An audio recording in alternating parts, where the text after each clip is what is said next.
Happy Camper Radio. It is the Happy Camper Radio Show. Glad to be back in the studio with you again. I'm Skip. I am a happy camper, no doubt.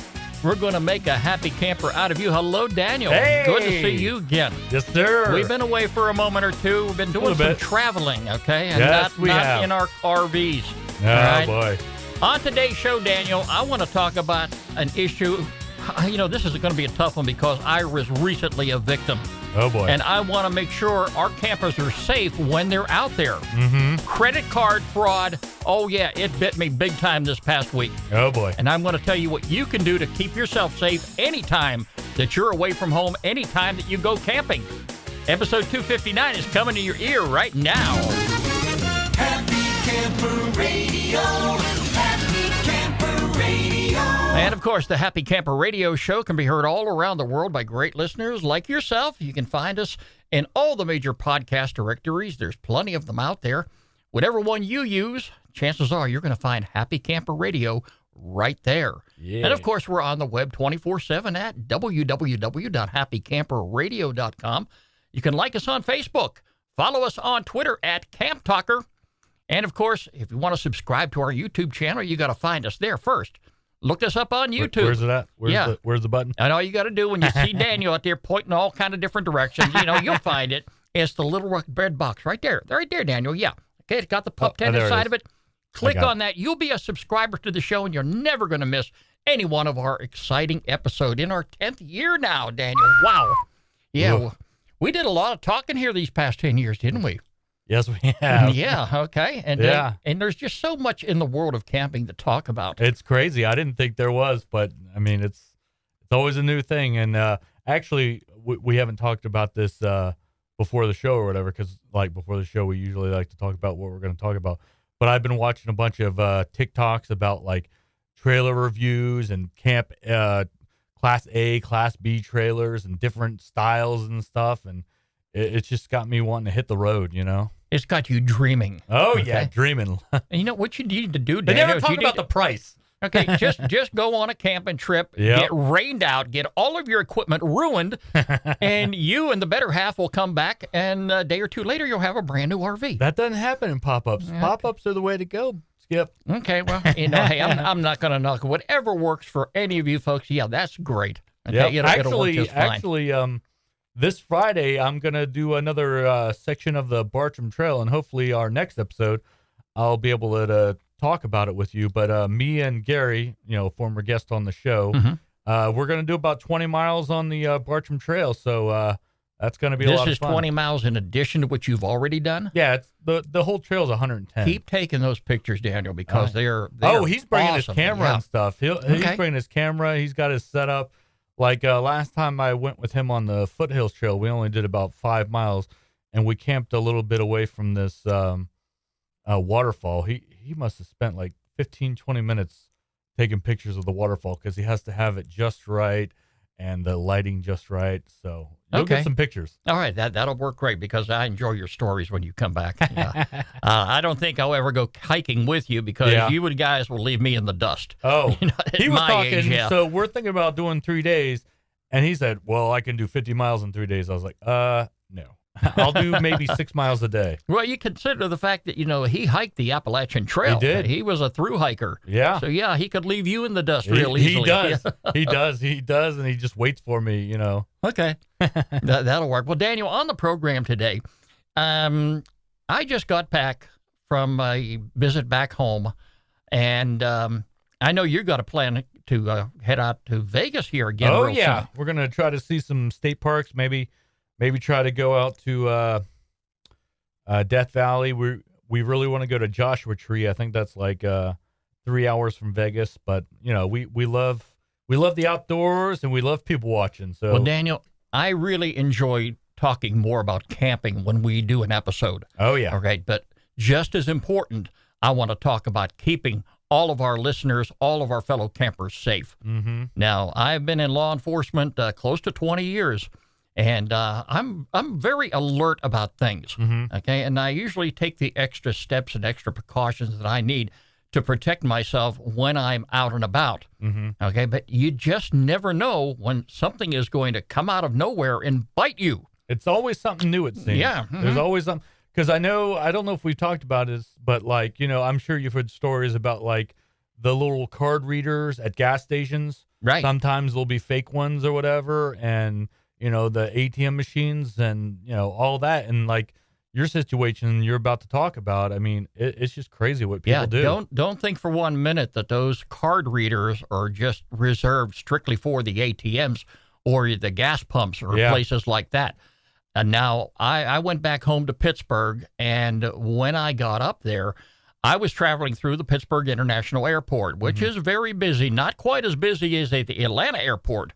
All right, busiest in the world. But I went and I got my rental car. Right. And that was about 2 o'clock in the afternoon. About 7 or 8 o'clock at night, I'm getting a notification on my phone that my credit card was used at a convenience store. Mm-hmm. And I'm going, wait, no, that's not me. And, of course, the bank was apparently onto this also because they asked me yes or no in this text message, did you make this transaction? Right. And I clicked no. Mm-hmm. Well, immediately they canceled the card. Mm-hmm. All right. And, of course, I understand why they would do that. Oh, yeah, definitely. But, things start going through your head. How on earth did somebody get my credit card? Well, guess what? I come to find out that they tried using another credit card at the same location. Oh, boy. Just moments later. Wow. That tells me right there somebody had a card reader somewhere. Most likely it was at the airport. Now, I can understand these thieves. Okay, I have other names for them, but I'm not going to reserve that. I'll reserve that for off camera. Uh-huh. All right. But I can see you have a thief going into an airport where you have literally thousands and thousands of people traveling through there each and every day with credit cards in their pocket, in their wallet, in their purses, in their bags, wherever they may be. And I didn't realize this until I came home and did a little bit more research on it. Of course, I'll tell you some of the steps I took in the meantime. But I come to find out that this is not uncommon, that you have somebody who's got a card reader in some way, shape, or form. It could be a laptop. It could be a handheld device. If they get within like 10 feet of you, they can read those cards. Wow. All right. They can capture the information off those cards because, as you know now, these credit cards have these little chips in them. Yep. And it's been that way, I think, since 2005. Mm-hmm. That's when the banks decided, well, we're going to make an extra layer of security here to protect your money. That's fine.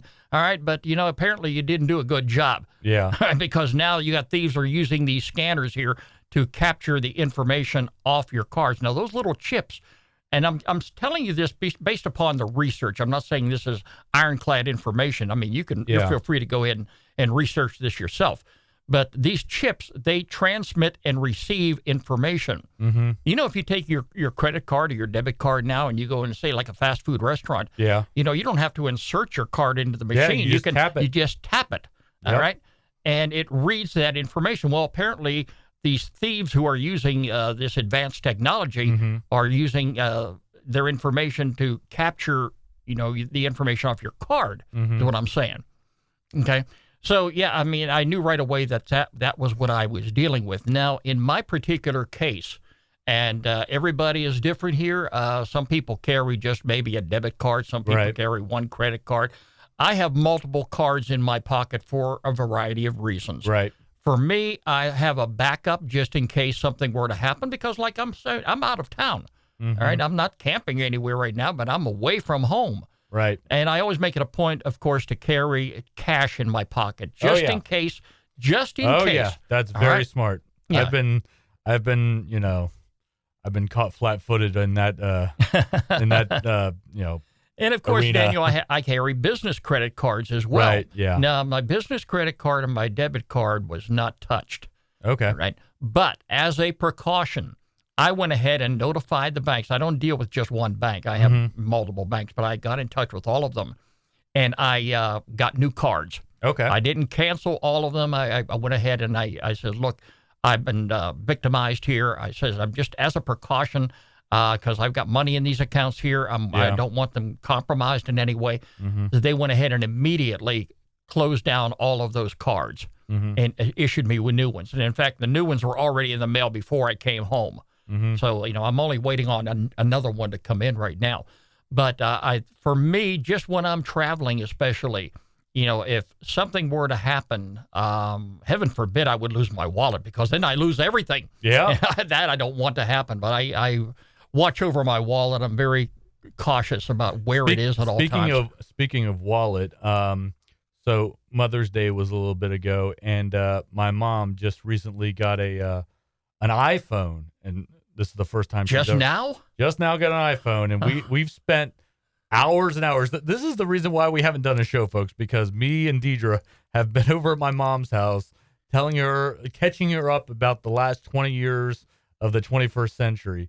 But anyway, so for Mother's Day, I got her one of those Apple tags, and your mother loses things, I take it, right? I had it for her to put it in her on her keys, and I have my wallet right here, and I have a little air tag, so I put that in my wallet. So if it ever gets lost, I look on my phone and try to find it. Very smart. It's helped a lot, but you never know. I mean, I used to have a tile there. That's another company, but losing your wallet is kind of scary.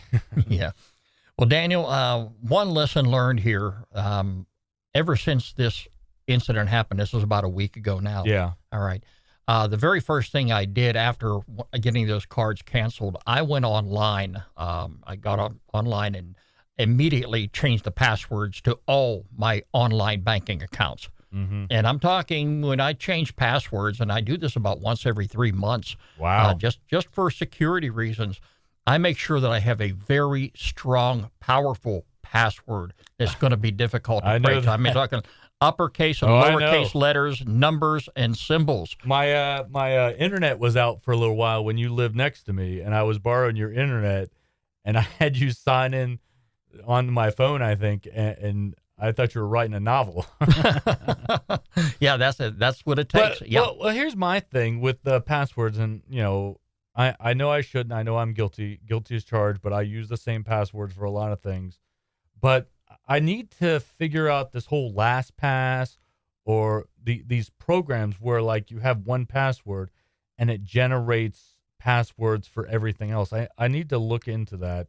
But have you ever looked into Daniel, that? there's a service that I use, and you can get an app on your phone. It's a company called Dashlane. Okay. Now, I get the free service because I'm only using it on one device. Okay. You can get multiple devices, but you got to pay extra for that. All right.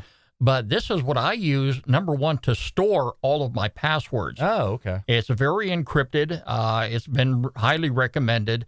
And the thing is, you create a master password for Dashlane. Okay. Which only you know. Mm-hmm. The company doesn't know it. So if you lose that master password, you're out of luck. Right. You can't get into it. The company's not going to be able to help you. And they do that for security reasons. Yeah. So when I log into Dashlane, if I need to actually look up a password I forgot, there it is. Wow. Okay. Okay. And also they have on there a password generator, which I use. And this is where I generate new passwords as I need them. Okay. Okay. And That's again, smart. there are a number of numbers, letters, upper and lowercase, and symbols.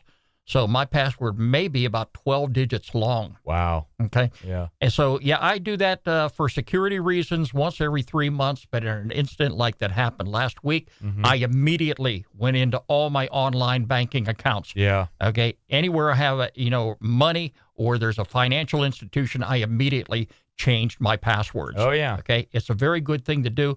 And I know, folks, sometimes you want to just make it simple. You may want to use your dog's name or your cat's name and the year and make it real simple. You're playing with your money here. Keep that in mind. Yeah. All right. What I also do is make sure I've got that 2-step authentication. Yep. So after I successfully enter my password, they're going to ask me for the text message they just sent to my iPhone. Yeah, they do that a lot. Yep. Right. Yep. Okay. And that's something you can get added on. Oh, right? yeah. And that's what I do. So, if somebody were to get a hold of my password, they're not going to have my phone. Yeah. They're not going to get that text message that's required to access my account. Mm-hmm. Now, it's also very important, Daniel, and I think just about every financial institution does this. I know the the big banks do it. Right. You can go in there and they offer you a variety of choices on how you want to be notified anytime there is a transaction associated with your account. Mm-hmm. I have just about all of them registered. Okay. So anytime I make a deposit, I get a notification on my phone. If I make a withdrawal somewhere, if I use credit, if I have a statement due, okay, anything like that, I always make sure that I get an immediate notification. I could be standing in a convenience store right now and buy a stick of gum using my credit card, all right? And before I even walk out the door, I'll get a notification on my phone that I just made a purchase. It's a very good security option to have available. If I had not done that, I would have probably been back home before I even knew someone tried to access my account. Yeah. Wow. Now, the good thing about this here is, Daniel, even with these little tags that are, I don't want to call them tags, but these little chips that are on your phone. Right. Okay.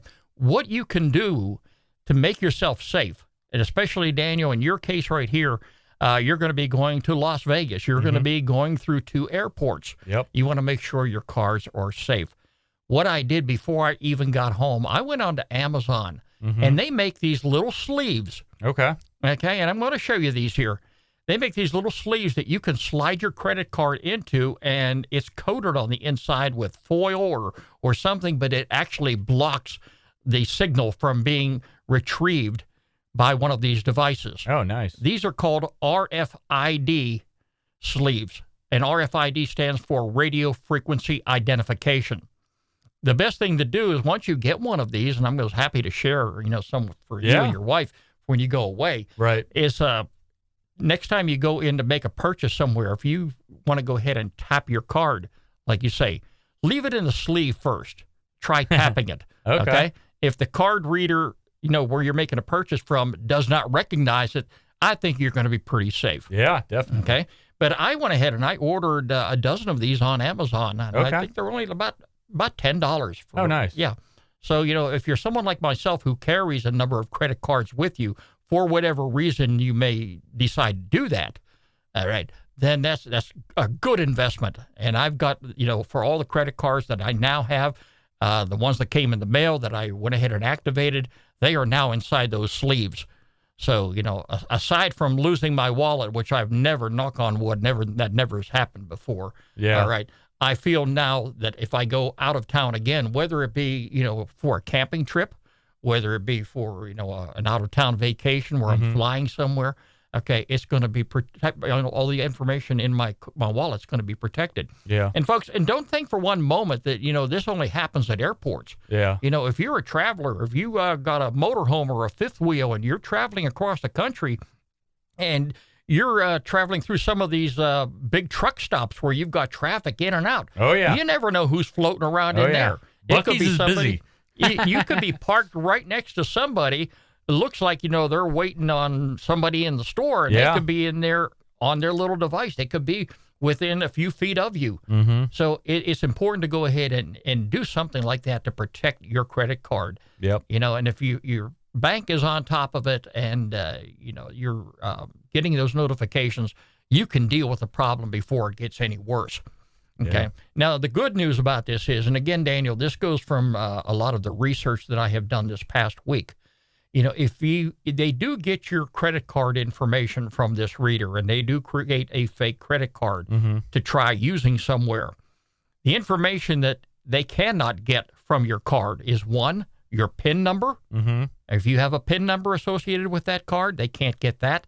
They cannot get your zip code. And as well as I do, if you're using your credit card to go purchase gas, that's a security option right there that they've instituted. They'll ask you, what is your zip code? Okay, that's not going to be contained on that chip. Okay. Also, what's not going to be contained is the 3-digit security code on the back of the card. So you're safe there. Okay. That's good. But, it's just it's annoying to be victimized. Well, it really bothers me because, like I say, being in law enforcement like I have, and I've given advice, to people all the time on how to better protect themselves. Yeah. But you never know when it's going to come up and bite you.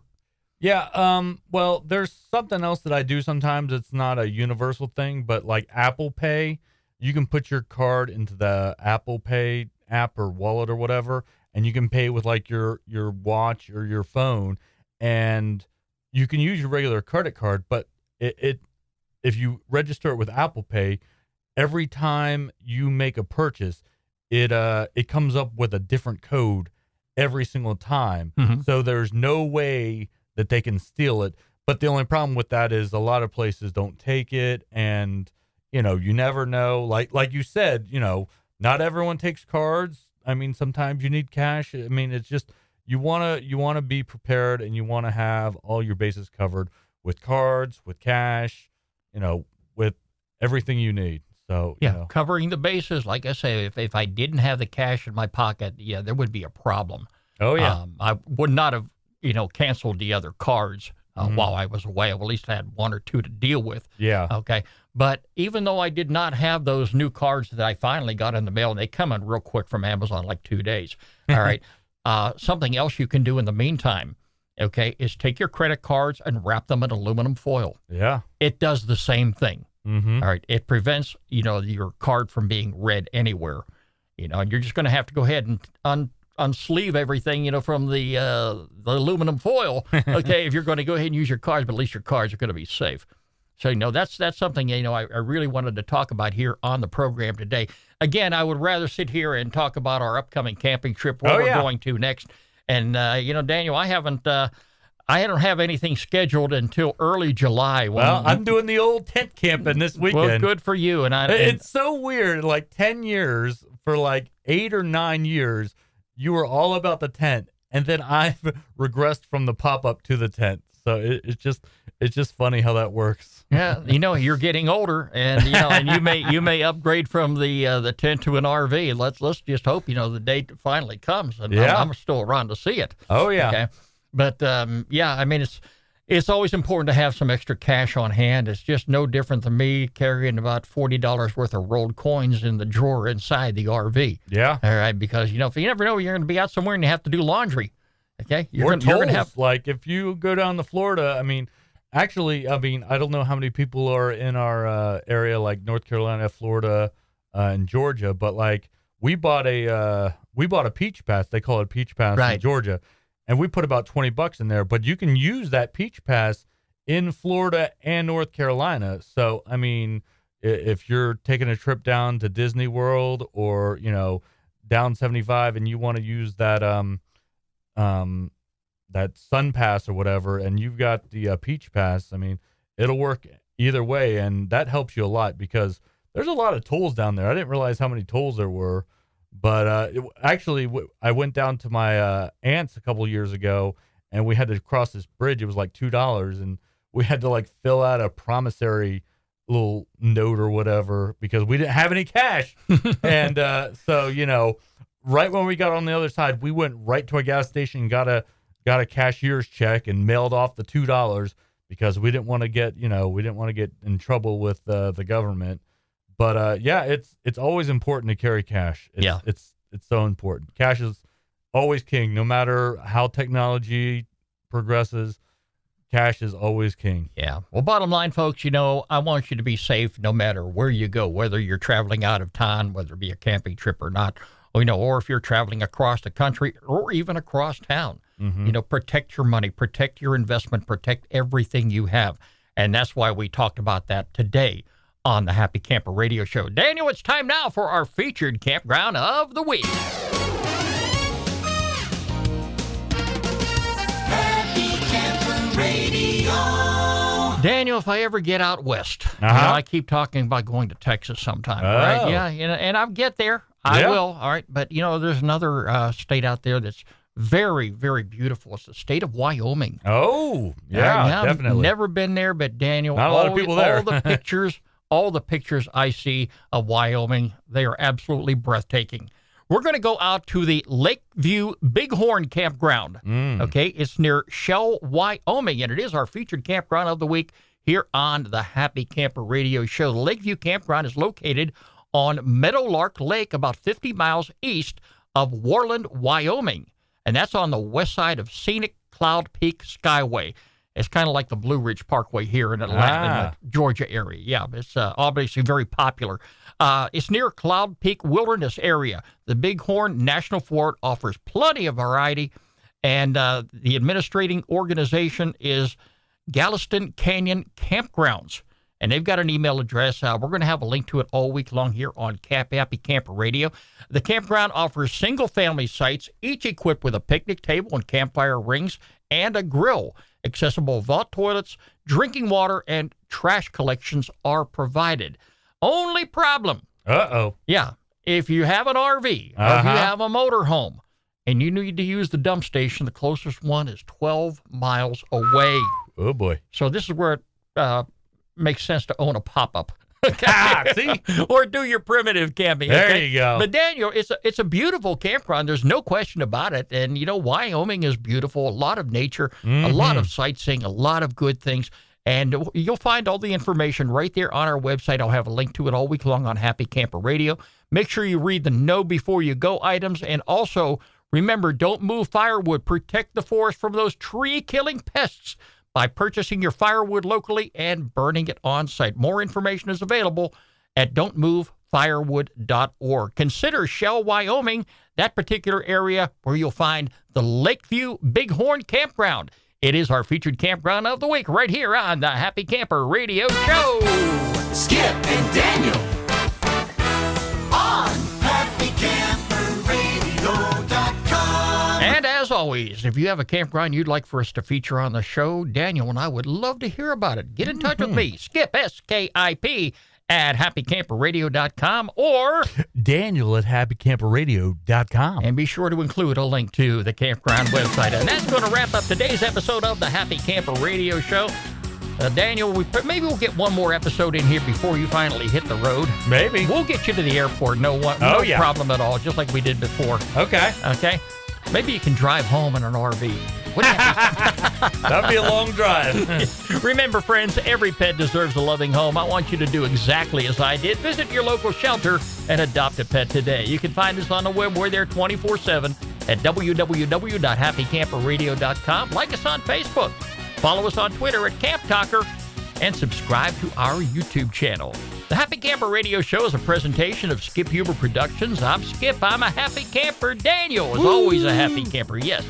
And you better believe it, folks. We're going to make a happy camper out of you. Talk to you again real soon. Thank you for joining us. This is Happy Camper Radio.